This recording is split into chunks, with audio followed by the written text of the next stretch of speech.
Hello guys, in this video I am going to show you how to add a text to your video on the InVideo application. But first I just want to mention, don't forget to subscribe to my channel, because at 10,000 subscribers I am going to show you my whole YouTube revenue statistics and growth strategy, how to make money online. So let's jump into it. First of all, open the application on your phone. After that, you should tap on the projects button down below and select the project that you would like to edit. After that, you should click on the text button down below, which is the third option, and start typing in the text that you want to insert.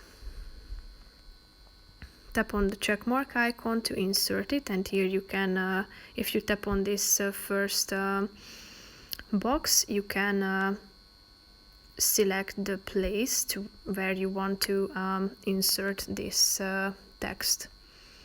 So I have inserted to this time frame. However, you can also extend the length of this text box. So just simply tap on one of its side and drag it, and here you can see how it looks like.